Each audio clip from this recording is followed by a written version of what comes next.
All right, here we are, Think Tank Thursday.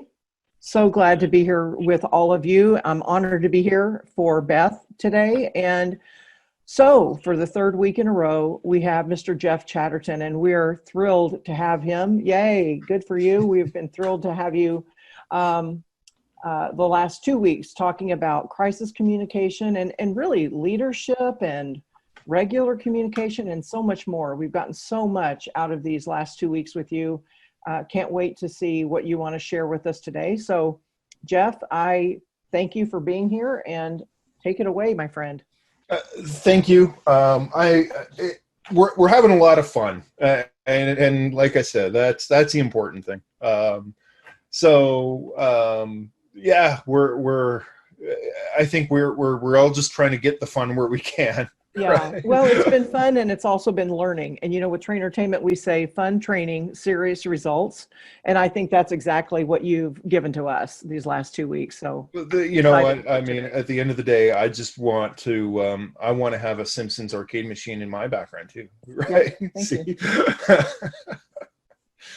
you. We are here to talk about recovery. So what is it? How can we get there? What are we in order to do in order to even think about recovering right now? I'm gonna turn this up, share my screen. So what on earth is going on across the industry? I have had lots of conversations with a number of different attractions owners and attractions executives, and I think the one common theme I have heard time and time again, and I shared this particular analogy way back in week 1, was that let's be honest, no one saw this coming. I do crisis communications for a living. It's my job to anticipate and to be prepared for different types of crises. And anyone who tells you that they could have seen this one coming is lying to you. It's a humbling statement, but it's been crazy. And the problem is, what happens when you don't anticipate a bend in the road?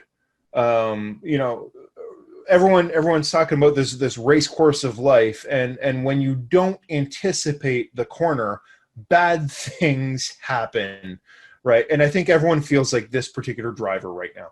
Everyone feels like they've been cruising along at 150 miles an hour, and all of a sudden the road took a bend that no one was able to anticipate, and as a result, this is what's happened to their business.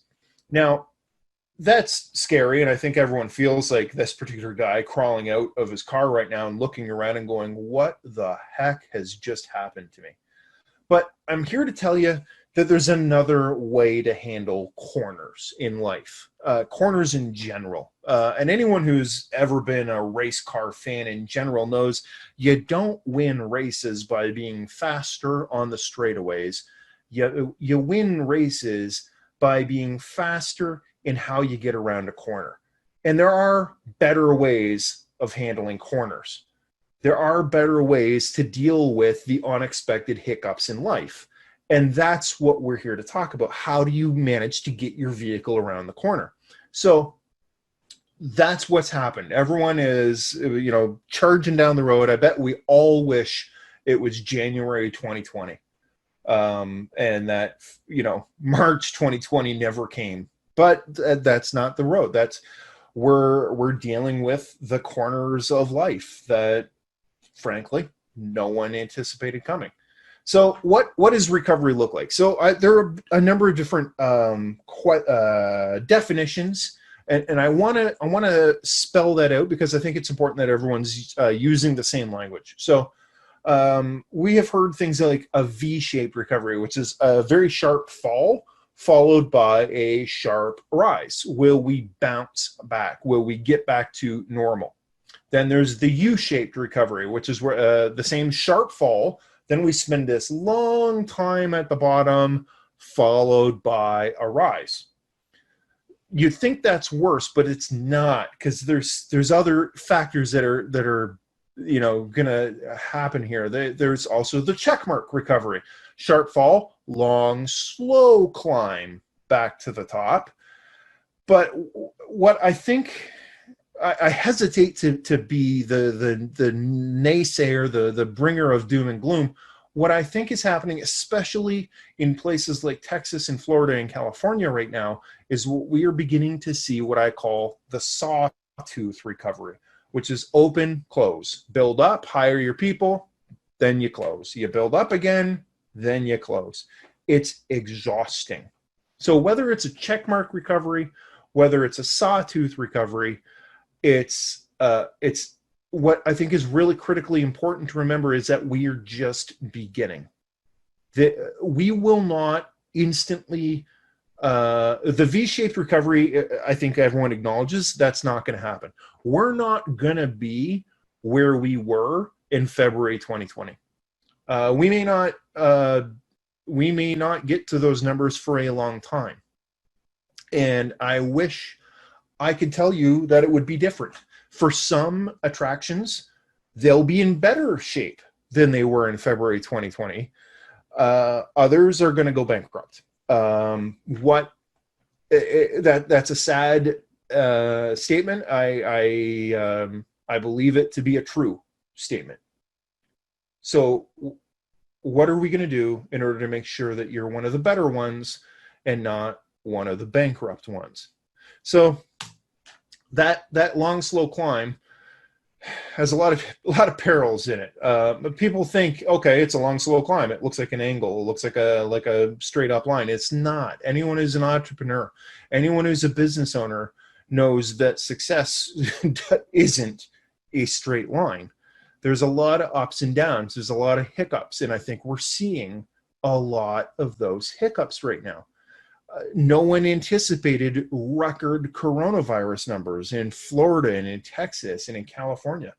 It's having long-term impacts on things like seasonal workers, on things like the food supply chain, on, forget, whether or not Taylor Swift is ever going to be able to have a concert again. We're talking about, can we get asparagus or other factors like that.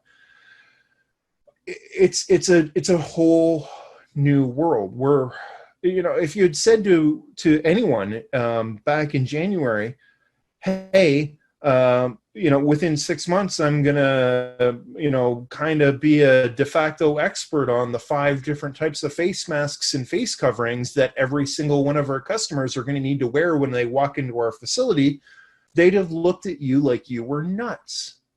But that's the world we live in right now. It's a crazy, crazy world. Everyone's dealing with decreased bookings. Everyone's dealing with decreased hours of opening and decreased revenue. And like I'm fond of saying, decreased bookings is not the problem. Decreased bookings is the symptom. Problem is that you're not trusted. You're not trustworthy. How can you be trustworthy? When people trust you, they book with you. When people trust you, they're prepared to look past their own natural misgivings and their own inclinations. They're prepared to give you your revenue and to give you your money, but it's all based on trust.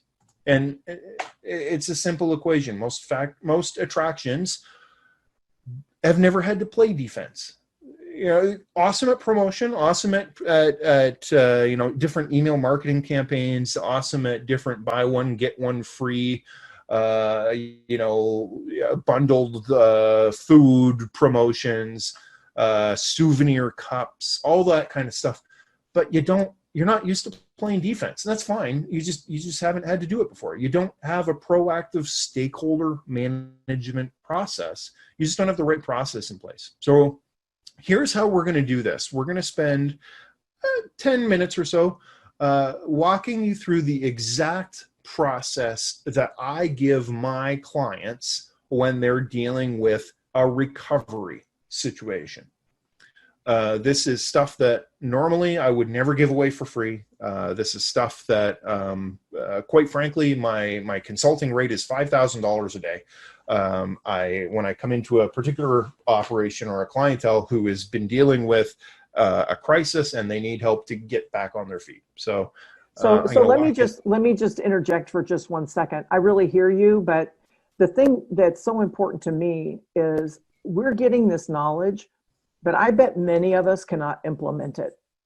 And so I would imagine that you're going to still get some clients from this, because what you're saying is fantastic. We take it in, and then we're like, oh, what's the next stage? What's the next step? So we thank you so much for sharing this piece with us. It's not it. Happy to work with people. I'm not trying to turn it into a sales pitch. It's I'm really going to try to make this as simple as I can, and walk you through the exact process I use. So it's all about bring them back. But the first question in bring them back is, who is them? So the first thing I see when it comes to attractions and bowling alleys and entertainment centers and family fun houses and bounce houses and all of these sorts of places. And frankly, I see it mentally happening about a month ago, where everyone was shut down. And then it started with Georgia. It's then a number of the different US states, they started opening. And I think everyone mentally thought, okay, we're going to go right back to where things were. And they knew things were going to be different, but mentally they were prepared to bounce back and be right where they were in terms of numbers. And that's certainly not happening. And I think part of the issue is who is them? Who are we bringing back? And so I say plan or die. You need to sit there and you need to actually prioritize the people that you are going to communicate with. Not all stakeholders are created equally. There are some people, and I mean this not to be mean, but there are some people who are more important than others right now, especially right now. But I bet most of you don't have a list of who your really important stakeholders are versus the ones that you want to talk to, but they're not that important, versus the ones that are really important, but you just don't want to talk to, vice versa, et cetera, et cetera, et cetera. So here's a process that I use, and we're going to do this, and we're going to do it formally. But when I say, pardon me, when I say formally, it's not fancy. It doesn't require a lot of work. You should be able to do all of this in about a half hour. So what I call is, we're going to come up with what I call the Bounce Back Even Stronger playbook. So we are going to find the list, and we're going to check it twice, just like Santa. So obviously, when the biggest mistake people have is the list starts and ends with past customers and future clients, and there is so much more. So obviously, you want to talk to your past customers because they may be your future clients. You want to talk to the people who had booked birthday parties or facility bookings or corporate events in August and September and October.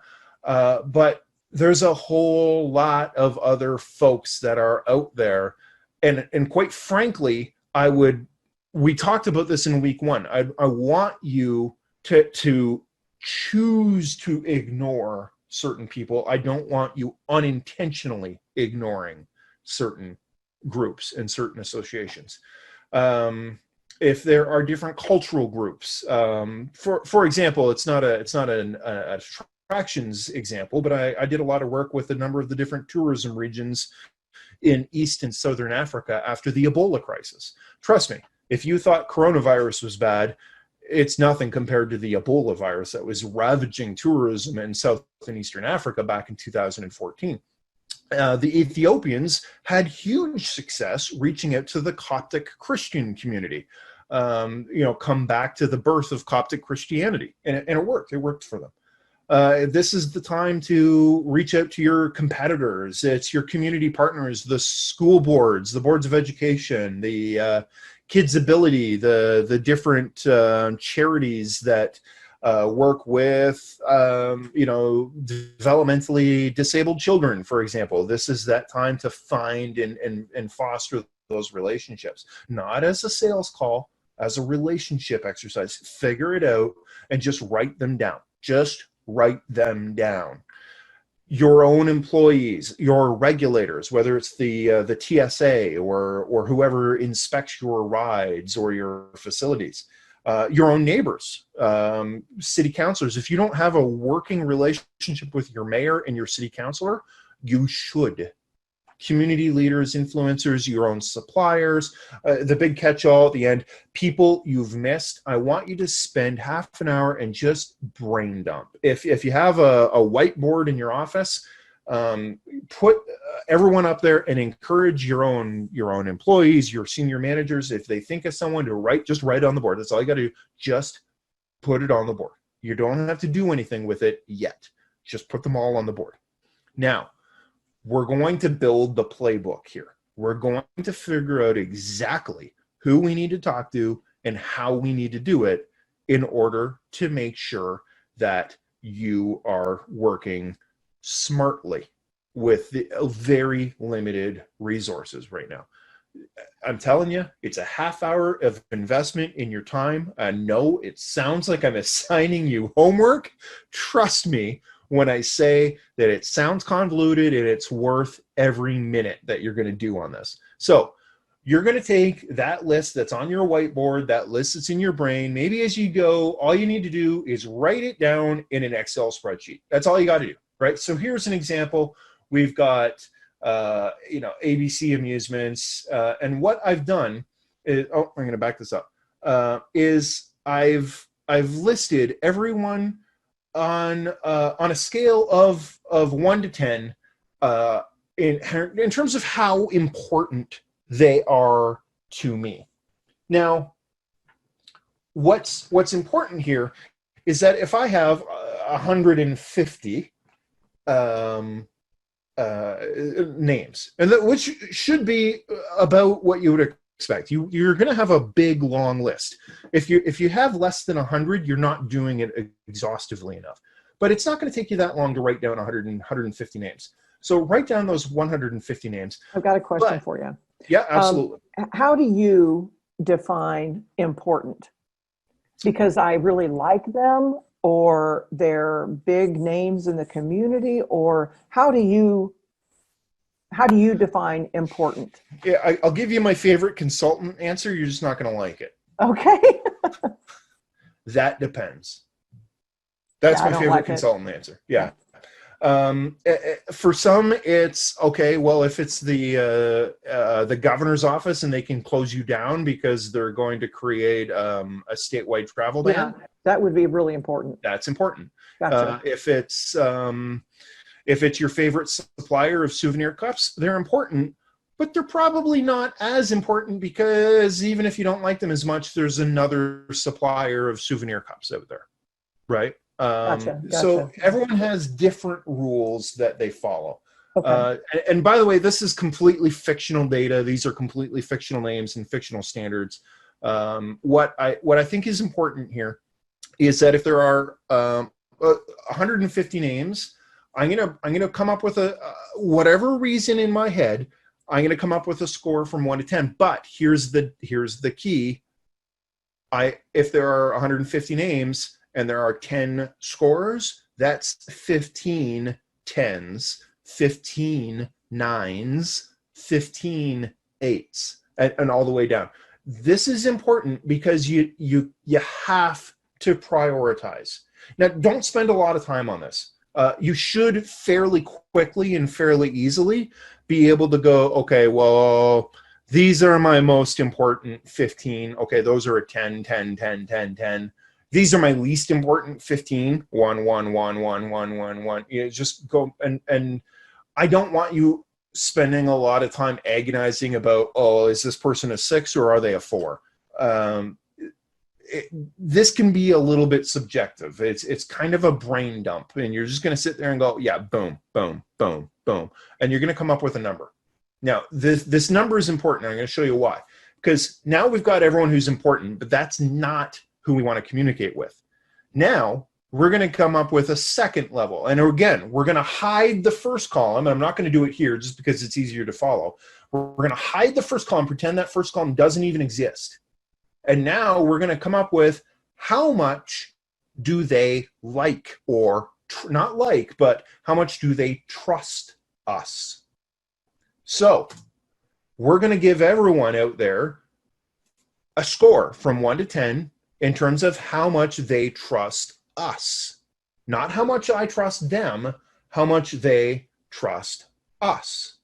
Now, for example, and forgive me, Laura, because I thought you don't trust yourself here at all. Well, exactly. But Beth here is extremely important, but she also trusts us. Yes. So now, but at the same time, down here at the bottom, that weasel Jeff Chatterton, he's really, really important, but he only trusts us like 2 out of 10. He's kind of a jerk, right?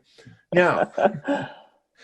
Here's where this gets into basic math. Now, same deal. You only have 15 10s, you only have 15 9s, you only have 15 8s. It's important to prioritize. You have to give everyone a score here. And now we're going to subtract one from the other.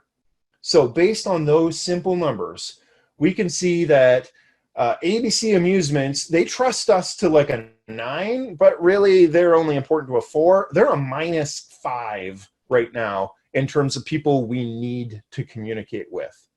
Now, that Jeff Chatterton weasel, the really important one who doesn't trust us, holy cow, he's all the way up to an 8. That's getting kind of scary, right? The governor, he's a 6. It becomes really quickly, very, very quickly, who your most important priority stakeholders are. And when you've got that list and you can see 15 people or 25 or 50 people, and you're going to start to see themes.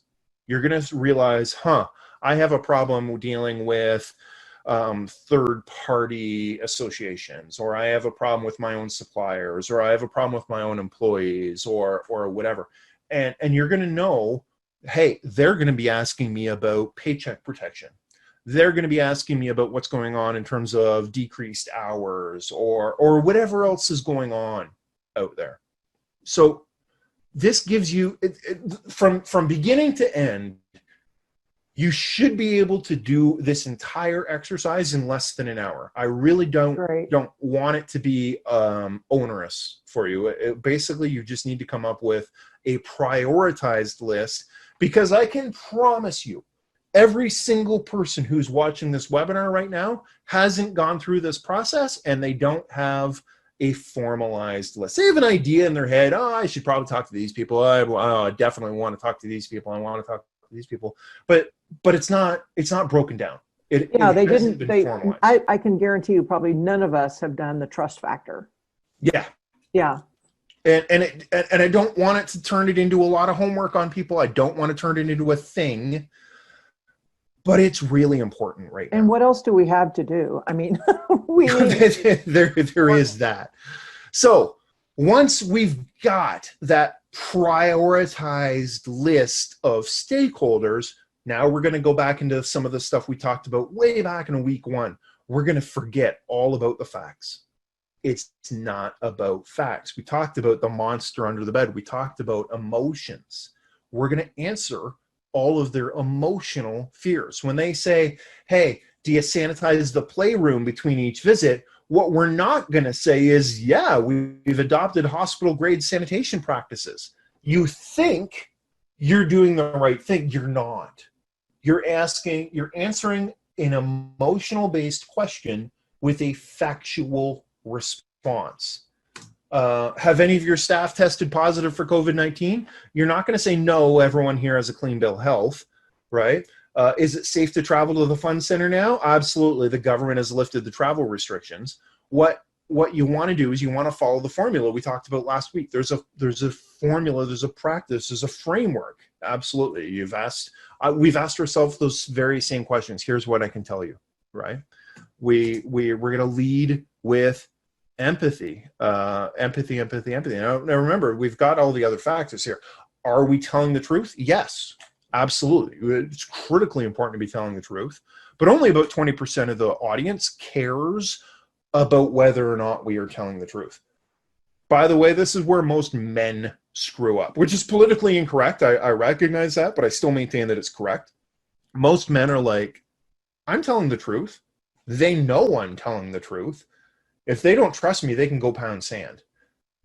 It's not about that. It's not about, you have to tell the truth. You have to know what it is you're actually talking about. You have to know that your audience believes that you're dedicated to fixing the problem. But it's all about empathy. You need to communicate that you know how they feel. Now, there are bad ways of delivering empathy, and there are really good ways of delivering empathy. Everyone knows the worst empathy statement on earth is, I know how you feel. No one knows how you feel. Don't insult your audience like that. I'm concerned about the coronavirus too. Shitty empathy statement. You have the right to be concerned about coronavirus. Lousy. Don't do this to yourself. I share your concerns about reopening. See, the problem with all three of these things is that you're basing it on facts. You're not basing it on their own emotion. You're not structuring your own positive reality. I'm a huge fan of, hey, look, Laura, I've asked myself those same questions. I'm a huge fan. I've asked myself that same question. It's my go-to. It's what works for me. Everyone has one that they go to. I looked into it because I know that it's important to you. It's a great empathy statement. You've raised an issue which means a lot to me. Here's what I can tell you, right? If you were around last week, we talked about the recipe. You need to follow the recipe when it comes to the message, when it comes to the framework, when it comes to the structure, and to create your rock. And it's long and it's convoluted, and I don't expect everyone to remember it exactly, but lead with empathy, empathy, empathy, empathy. Then you're going to have your rock, your 7 to 11 words. You're going to follow it up with a fact. You're going to follow it up with a supporting fact based on your own personal story and experience. And you're going to repeat those same 7 to 11 words verbatim. So now what you've got is a list of priority stakeholders, and you have a rock. You have the truth that is unassailable. You can't argue with the rock. You can't argue with whatever it is you're communicating. They may not like it, but they're going to acknowledge it. They're going to trust you if you do this right. And what that means is that you're going to start to iron out the landmines. You're going to start to be able to get through the hiccups and the bumps and the chaos. Now, that doesn't mean that it's not going to be hard and it's not going to be difficult. And I thought what I would do is spend just a few minutes walking through what I see the most common mistakes I see people make. And I call them the landmines, the things that you want to do, that you're desperate to do, but you can't do. So very first one, I call it denying the negative. Everyone knows the most famous political example in history, the most famous political quote in history. I did not have sex with that woman, Miss Lewinsky. Second most famous political quote in the last 50 years is probably, I am not a crook. Both times, the question, by the way, was the same, which is effectively some variation of, Mr. President, are you an honest person, right? Are you a crook? Or did you have sex with that woman? Or they could have answered the question, you know what? I've asked myself that same question, and I'll tell you this. I'm an honest person, and I've conducted the office of the presidency with integrity and honor. That's a really boring answer, but sometimes boring is good. Now, the other reason they couldn't have answered that is because it wasn't the truth, but that's a whole other conversation. Right? Yeah. I can't help I was you. thinking, now wait a minute, what happened to the trust piece? Wait a minute. Gotcha. I'm not even going to show that video clip just because it's there's a long story that goes behind it, but and it's a Canadian story, and I bring it out for American audiences only because I can promise you haven't seen it. Anyway, someday if you really want, I'll show it to you. Great. Hedges and guarantees. People are looking to you for certainty. They're looking to you for guarantees. They're going to say, can you guarantee me that your facility is safe? Can you guarantee me that I'm not going to get the coronavirus if I come to your fun center? We have every reason to believe our building is safe. That's a horrible message. You know, you should be able to come and visit us this fall. Lousy message, right? What you want to be instead is certain. You need to provide certainty. And if you can, you know, our facility is safe. Let me tell you why. If you're closed and you're not sure what's going on in terms of your local regional structuring, and people say, hey, when do you think you're going to be able to open? You know what? We're checking every day, and the minute we see it, I'm going to tell you about it. Right? Now, that's a certainty statement. That's right. Yeah. Yeah. People are looking to you for certainty. So, little tip, life hack, pro tip here. People will say to you, can you guarantee me that I'm not going to get coronavirus in your facility? Can you guarantee me that our jobs are safe? They're going to use the word guarantee, and the legal structure in your head is going to say, well, we can't offer guarantees. So what I tell my clients to do instead is to say the word back. I guarantee you that we're doing everything we can to protect everyone's job. I guarantee you that we're doing everything we can to create a safe facility, right? Often they just need to hear that back, and that calms them down, and they're happy. That's and they're great. off and running. Yeah. Avoid what I call industry jargon. Every industry has it. I do a lot of work with major venues. I do a lot of work with major tourism attractions and major destinations, and the attractions industry is no different. PPP loans. I had to go look those up, and I work in this industry. Industrial fogging. Well, industrial fogging sounds horrifying, right? Yeah. And that's not what we want it to be. The tourism industry has things like a ground handler, and the difference between inbound and outbound and transfer. Every industry has them. So I used to say, would you say it to your spouse? I've now changed that to say, would you say it to your dumb brother-in-law? Because quite frankly, my wife, your spouse kind of gets used to your own crap, right? You're smart. You're smart to change that. Yeah. So don't ask your spouse, ask your dumb brother-in-law, hey, do you know what this means? Right? Because I bet they don't. And you need to be very, very careful when it comes to industry jargon, because you know who's not going to ask you to clarify that is your audience, right? If you're talking to your bank and you throw industry-specific terms out there, your bank isn't going to want to know that they don't know what it is you're talking about. That puts them in a position of weakness. But now they're more nervous about you because they don't know. Yeah. Don't use jargon. Make it very simple, clean language.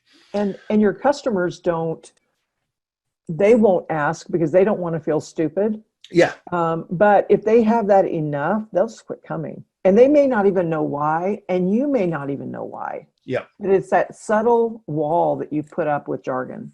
Yeah, 100%. And we think we're just making it easier, and we're not. It's the exact opposite. Yeah. Now, the almost the opposite of really clear language is what I call exhaustive language, and I call it TMI disease, too much information. And if you just give them the history of, here's the facts on coronavirus and how long it lives on a surface and how long it lives on a vinyl bounce house and what it does to a castle and what the process and no, they don't care. Stop. You can have that information available, but I can promise you no one's really going to care. Stop giving them all the information. Your job is to give them 7 to 11 words. It's to give them trust. It's to give them certainty, right? You can have all that stuff available. You don't want the history of every layoff you've ever conducted, every cost-saving measure you've ever done, no. No, you don't need that, right? Stop with TMI disease. The best example I have of this, anyone who's ever gotten a, come pay attention the next time you see it's a municipal election, and you'll get a threefold brochure in your mailbox that has, candidate Joe Smith's 174-point action plan to reduce crime in Ward 5. I can promise you, not even Joe Smith has read that thing, right? Just don't. Stop doing that. Talk and stop. There are times when you don't need to say anything, and that's actually the best thing you can do. This is especially important if you're doing an actual broadcast interview, like a media interview, and someone, the reporter says to you, well, it's certainly got to be scary for people who are going to come to your facility right now. And you answer with, well, we've asked ourselves those same questions. This is why we're doing everything we can to create a safe facility that's, boom, and this is what, and we look forward to having people come and see for themselves. And what the reporter's going to do is look at you and nod, and you're going to keep talking because you feel the need to fill the space. And that's when you screw up. That's when you create the soundbite. That's when you throw all that stuff out the window. There is no such thing as off the record. There is no such thing as the conversation being over. Oh, you've gotten all your great points out. Whew, hey, I'm glad you didn't ask me about this, or whatever. Stick to your message points. You've got that rock. You've got that headline statement for a reason. Use it. And then there's nothing wrong if you've done a good job of smiling and pausing and crazy time here, listening. Sometimes the best thing you can do to communicate is to shut up. Yeah, beautiful. Yeah, listen to what's going on. And then body language is funny. Even if you're talking on the phone, even if you're talking in written verbiage, body language is so critically important to what's going on and how you communicate your message. I'm going to turn off my share just because I want to turn on the camera just so people can see me, because there's some things that are just a whole lot easier to explain. There's a lot of things that get communicated with your own body. So there's something called the Moravian theory that says that the words that you use to communicate a particular message are only worth between 9 and 11%. The way the words sound is worth about 30%, but the way you look, the way you appear is worth 60% of how you communicate. And it's true, because I could look at you and say, oh, absolutely, we're 100% safe. Yeah, right. And it doesn't work. Mm-hmm. It's never going to work. Your nonverbals always override your verbals. Doesn't matter how good your verbals are, your nonverbals will always override your verbals. And you see this in so many different ways. Yeah. This is a chair. Everyone's with me in terms of what happens is, next time you're in a meeting, take a look around, and I bet you're going to see people doing this because it's comfortable, right? The problem with this is that it also looks arrogant and disinterested. Yeah. Right? And you don't want to do that. So here's my life hack. Sit. This is hard to do on a webcam, by the way. Sit on the edge of your seat. When they say, by the way, the verbal expression is they were sitting on the edge of their seats. Mm-hmm. Were they literally sitting on the edge of their seats? No. What it means is the audience was interested, the audience was engaged, the audience cared about what was going on the field of sports in front of them, or at the music concert, or whatever. So literally, sit on the edge of your seat. It forces you to lean in. It forces you to be engaged. It forces you to look at like you actually give a shit about what's going on. All right. And then when you forget about that, you catch yourself. Right? It forces you to lean in. There's a lot And normally, again, this is stuff that I would cover in a day-long media training workshop. But I'm going to leave you with one really quick and dirty one, which is it's the silliest thing you've ever heard when it comes to a learning device. But I promise you're going to remember this because everyone remembers this one. I call it the pizza box theory. So your hands get you in trouble. There are some really subtle things that you can do with hands that make a huge difference. So where your hands are has a huge difference in the way that message gets communicated. So here's I'm going to take a box of pizza. Here's your box of pizza. You're going to take it and squish it, right? Flatten it out. And there's going to be tomato sauce everywhere. It's going to be gross and gooey. Now, you're going to take the entire box of pizza. You're going to spin it 90 degrees, shove it up against your chest, and open it up. You're going to have tomato sauce over here. You're going to have tomato sauce over here. You're going to have a big empty gap on the sides and anything out of there. Your hands belong in the tomato sauce. Keep your hands in the pizza box. As long as your hands are in the pizza box, you're fine. The minute your hands come outside the pizza box, you start to shoot your message in the foot. This looks like I'm being open and honest and caring and I want to be transparent. This looks defensive. This tells me to back off. Very subtle difference. This is back off. This is open, right? What is this? People, here I am. This is coronavirus. I'm actually wearing basketball shorts right now. But you see, guys especially do what I call the fig leaf. I promise you, this does not look confident. This looks scared and defensive, right? Okay. So is that the same for women who, kind of clasp their hands or, do this thing? Women who both men and women play with jewelry on their hand. Anytime your hands come together, they're not in the pizza box. This is maybe nervous. This implies nervousness. You're not confident with what's going on, or arrogance, steepling. Let me tell you exactly what I need you to believe. Women tend to leave the pizza box to go play with their hair or their earrings. This, you know what this is? This is, I'm not confident with what's going on and I want to give my face a hug.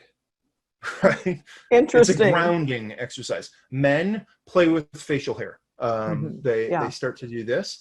I personally, and I know I do this, when I'm on stage, and I do a lot of public speaking, I probably speak in a regular year, I probably speak 75 times a year at different trade associations and different industry conferences. And one of the things I learned very early on is empty my pockets. All of the stuff that's in my pocket, my hotel keys, my car keys, my business cards, anything goes in my briefcase on the side of the stage. Because I play with what's in my pockets. I have one hand in my pocket. I start bouncing around because I'm casual. I'm up there and I move around.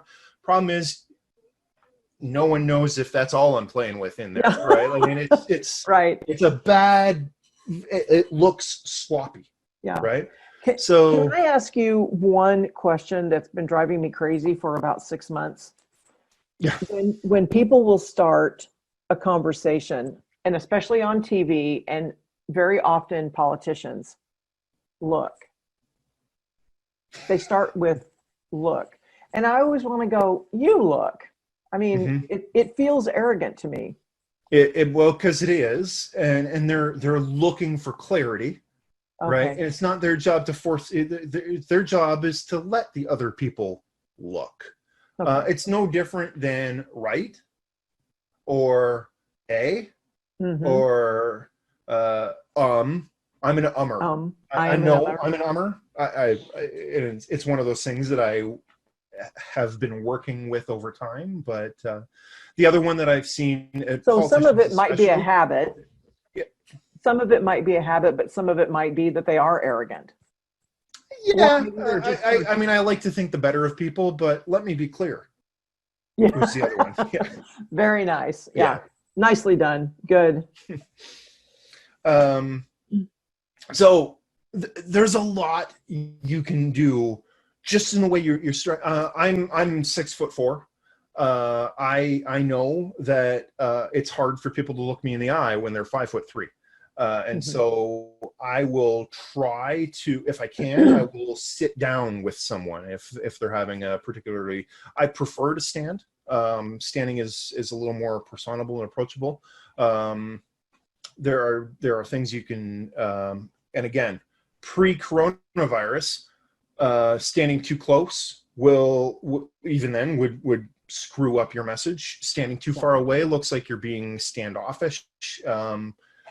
This is why face coverings and masks are so tricky for people, because they can't read body language, they can't read facial emotions, and that's why the things you do with your body become that much more important. So you can tell if I'm smiling or not, or based on the rest of your body, the way you carry yourself, the way you hold yourself, and that's going to be so important for you. I know a lot of different facilities are intentionally running face shields instead of face masks for precisely this. Well, they're more comfortable too, but so people can see them, right? And that we're here to be human. We're here to it makes such a huge fun. Difference. Yeah. Anything here before we see if there's any questions? Jay can tell us if there's any questions out there. I know there was one about mandatory face masks. Lewis, what if Lewis is still around? What are you looking for? He said, would you be able to give an example of a statement for mandatory masks? So I think it boils down to, are you forcing all of your guests to wear mandatory masks, and is that a decision that you are making as a facility, or is that a rule that is being passed by your jurisdiction? And I think Lewis is going to come on and Lewis, we can do that. He's muted. Yes. There we go. Hey, Lewis. What happened in the state of Ohio? They have 7 of the 88 counties. It's now mandatory to wear face masks. And I was just thinking, along what you're talking about with empathy and the 7 words, what would be a good statement to present to our public? So for whatever reason, face masks have become intensely political with certain percentages of the population right now. I don't want to get into the partisan politics of it. I know that this is an election year, and that's the last thing anyone wants. I think you've got a couple of things to your advantage, which is that it's decided upon by higher authorities than you. That's a big one. And you say, look, sir or ma'am, I'm not gonna break the rules. I'm sure you don't want me breaking the rules for health and safety for other guests that would put you at risk, and I'm not gonna break the rules on your behalf. And they may not like it, but if back in week 1 we talked about the difference between the skeptics and the splenetics. So the skeptics are the ones who don't like you, but they're asking legitimate questions. They're asking, hey, how dare you reopen? And you can give them the answers. And sometimes you're not even talking to them, you're talking through them. Then you've got splenetics, and splenetics you're never going to make happy. And if you have decided that you're legitimately dealing with a splenetic, someone who really isn't going to be satisfied, honestly, best course of action at that point is to just remove them from the situation. I have no problem with a social media post that said Jeff's Fun Center insisted on enforcing the rules, because that's really all that they would be able to come up with. I don't. Yeah, and just to make sure that everybody else on the call knows, the splenetic is the person who wants to rip your spleen out, right? Yeah, they're never going to be happy. It doesn't matter what you do. They're still going to be looking to, Great. I So basically short and to the point is what you're saying on the mask. I'm sorry we're not going to be able to make you happy. I wish you well. Have a great day. It just won't be here. And I have no problem with that. For every bad customer that it goes viral on the news, understand that there's going to be 75 watching that on the 6 o'clock news that evening going, oh, wow, they actually told the customer to go pound sand, but they're going to keep me safe. Yeah, okay, I'll take those odds. Yeah. If it's a policy that you are doing, I think the same rules apply. Look, this is a rule we have for our facility. Everyone who comes in our facility is going to wear a face covering of some kind. And I'm really sorry that you disagree with that. I hope you find a fun center that will take your business, but it won't be here today. And that's perfectly okay. We're not here to make everyone happy. We're here to make us trustworthy. Yeah, nice. Okay, thank you. Any other questions? Anybody want to unmute themselves? I see Jay's got a couple of people up. We've only got just a couple more minutes left.